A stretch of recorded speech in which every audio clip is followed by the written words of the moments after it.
Remediation, the children, the boy. Young men, understand that you are destined for greatness. God has equipped you for purpose and leadership regardless of your current circumstance. Understanding that when you were created, you were already predestined to be a patriarch of your family. The vacuum effect weighs heavily because of your position on the earth. Therefore, it is equally important to understand that your positive or negative actions have ripple effects passed down through multiple generations. When you were born, God provided you with traits, talents, and skills that only you can complete succinctly and truthfully. This is called your gift. I'm reminded of a verse in the Bible that clearly explains we are created uniquely and specifically because our gifts are specific and detailed to our lives. The Bible tells us in Proverbs 18th chapter and 16th verse that a man's gift makes room for him and brings him before great men. Consequently, there's a divine providence of greatness and stability over your life. Boys, you must believe that you are a winner and your input matters. You will often be introduced to other people who wish you harm and discouragement by how you look. It is natural on the earth that these feelings are looked upon as being common. However, that's not true. The greatest thing you can do as a young boy growing up is find purpose and achievement with your gifts and talents that God has already instilled within you. You may be great in academics, where your reading, writing, or comprehension skills are sharper than others. This is the time to identify this attribute as your gift and not allow anyone to quench your spirit due to jealousy. Regardless if it is a family member, friend, or teacher, know that God has given you the talent and gifts so that you can be drawn before men and opportunities that are greater than your understanding. The father must be active in your life to instill work ethics, self-discipline, and self-worth at an early age. This does validate the young boy's personality and dreams through having a father's approval and interest in what the young boy has to say. This is why the father needs to remain an intricate part of the boy's nurturing. This allows the boy to gain insight and understanding from a genetic perspective. The boy sees the father and begins to emulate certain things that the father does. The boy looks at how the father stands, combs his hair, wears his cologne, and even handles situations. Next, the boy starts to mature, thinking of all the times he spent with his father and watching him with respect and admiration. This is the beginning of the boy finding his way towards becoming the man that he is trying to be. Although he has not discovered his destiny, he sees his father and is pleased with the representation of the man he wants to become. Additionally, the need for the father to be present in the boy's life is most important from the ages of 9 through 14. During this time is where puberty and the age of discovery begins. He starts to experience hormonal and mental changes which are entirely unknown to him, and he will look to his father for answers. Many of the questions he may need to have answered are part of the path that he may want to explore regarding school, work, civil service, and even marriage.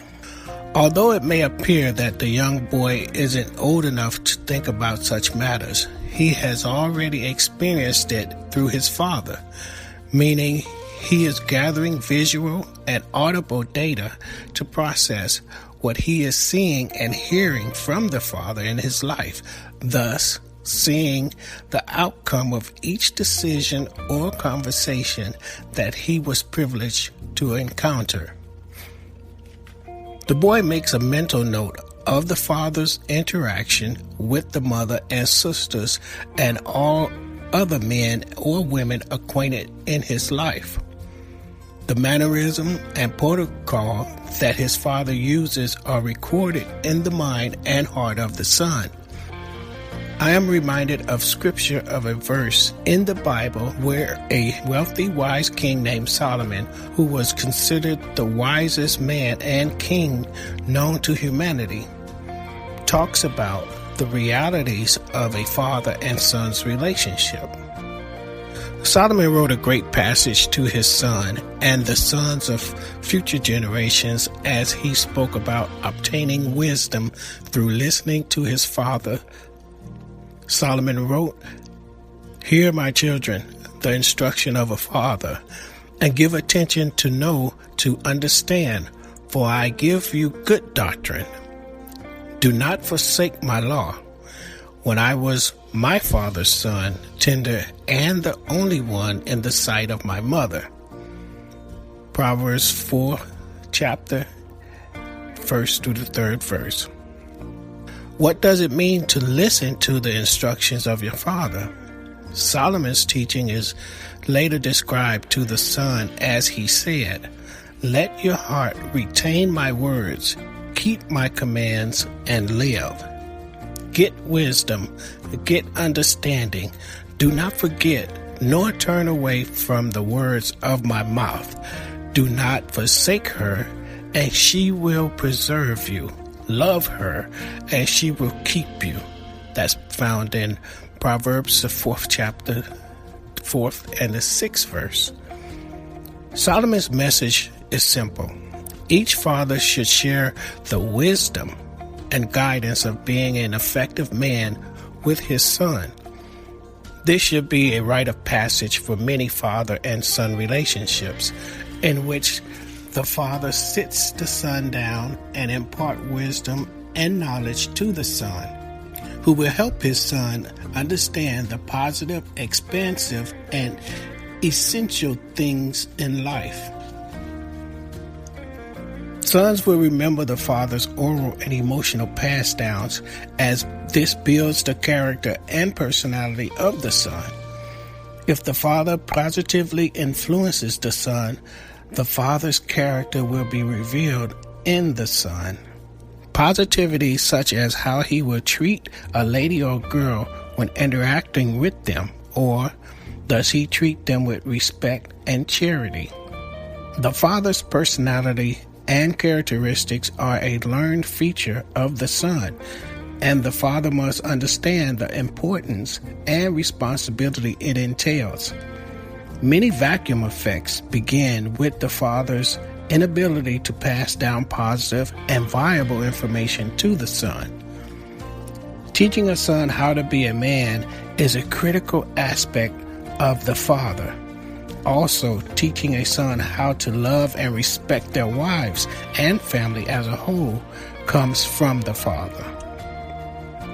The vacuum effect leaves a void of information when a father leaves or is not present in the son's life. He does not know how to relate his feelings that are inherently born in an outward manner. Often, the son will struggle with identity and communication issues because of the father's absence. Additionally, when the father's influence has been negative, it also shows in the son's behavior. When a son hears his father say that all women are, and women have to be treated like, or a woman has to be submissive, the son reacts and listens to the father's advice on how to interact with women in this manner. Thus, this becomes the blueprint for his behavior towards women in general. Whatever the father instills in his son, he would try to achieve. Most misogynistic mannerisms and behavior come from someone teaching the youngest how to utilize these actions to maintain status or standing in their lives. King Solomon's final advice is regarding having wisdom in each of our decisions. A father must have the wisdom to see the ramifications of leaving a son fatherless. What will be the projected outcome or statistical outcome of their son if he isn't around? Another verse that I would like to relate to is found in Proverbs, the 4th chapter, the 7th verse, which tells us, "Wisdom is the principal thing. Therefore, get wisdom, and in all you're getting, get understanding." Wisdom comes from God, and if the father hasn't experienced the knowledge of God, then he will fall short of understanding how to accurately teach the boy how to grow emotionally, physically, and spiritually. A personal relationship with God is essential to understanding how father-son relationships work. For God loved us so much that he allowed for sacrifice and reconciliation through his son Jesus to be afforded to us. Although God may be unfair to his son for allowing the sacrifice, this is contrary. God loved us so much, and his son loved us so much, that they were willing to pay the ultimate sacrifice as father and son to show humanity how special and important we are. Moreover, it is crucial to view the sacrifice of God and his son as a great example of love and loyalty to something. The wisdom of God knows that all things or situations must be blessed by God so that God will protect your outcome. What if a father grew up and did not obtain the wisdom to pass it along to his son? What information or guidance can the fatherless father provide to his son? As a son, it is essential to understand that the vacuum effect of your father not having a father in his life has stunted his growth knowledge in how to love and effectively impart wisdom into you. This vacuum effect does have a remedy and a cure for the fatherless father. Although the father lacked the wisdom to transfer it to his son, he can still access wisdom and maturity that genuinely comes from God. The Bible tells us that we have immediate access to wisdom when we are connected and in favor of God.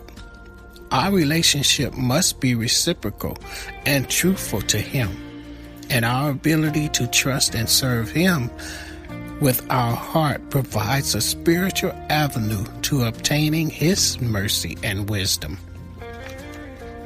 Therefore, I'm reminded of a person who wrote a great passage that each person who is looking for a way to close the vacuum effect of not having the wisdom legacy passed down to them. This message is from the apostle named James, who wrote, "If any of you lacks wisdom, let him ask God, who gives all liberally and without reproach, and it will be given to him." That's found in James 1st chapter, the 5th verse. Asking God for wisdom or divine wisdom as leaders and men should be taught and passed down when we are young, so that he may instill the thoughts and inclinations to always ask God for guidance and mercy before doing anything. The vacuum effect snatches wisdom opportunities, allowing a man to instill the love of God and fear of disappointment and disappointing God. Each boy must be influenced by a man with positive and godly characteristics for them to grow up in reverence to God. He is teaching them to love God first and understand that all wisdom comes from God. The vacuum effect of not having a father around or positively in a boy's life is detrimental to their growth. However, if the vacuum effect has taken the father from the home, God's wisdom may be bestowed upon another man that crosses the boy's path. He mentors the boy and stays in his life to guide him into manhood correctly. Seek mentoring or align yourselves with somebody who genuinely believes in your well-being. As a boy, consider the mannerism and behavior of the man who is not your father who wishes to mentor you. Use discernment in choosing if the man is of God and has your best interest at heart. A prominent speaker and writer, Dr. Miles Monroe, also confirmed, if you're a young person in high school or college who is planning your career, don't do what people say will make you a lot of money. Do what you were born to do, because this is where you will make your money. No matter how big the world is, there is a place for you in it when you discover and manifest your gifts. When a boy understands their giftings, he can dream of a future that he believes is his destiny. A father plays an integral role in helping him to cultivate his gifts and talents. Each young boy has dreams and ambitions to either emulate a male influence in their life, or he will search for an alternative. The mother or influential male must instruct him in ways that help him understand consistency, integrity, and strength in his character. The vacuum effect loses its power when others realize that a male or female child needs protection, nurturing, and defense. Ultimately, the boy will grow into his ability to provide for and protect his family, but the way he chooses is totally up to the environment he's accustomed. Therefore, finding balance and love often destroys the vacuum effect in the boy's life by providing him with positive things to experience and helping him understand that he is worthy of goodness and wondrous things. Still, he will have to work and prove himself for it.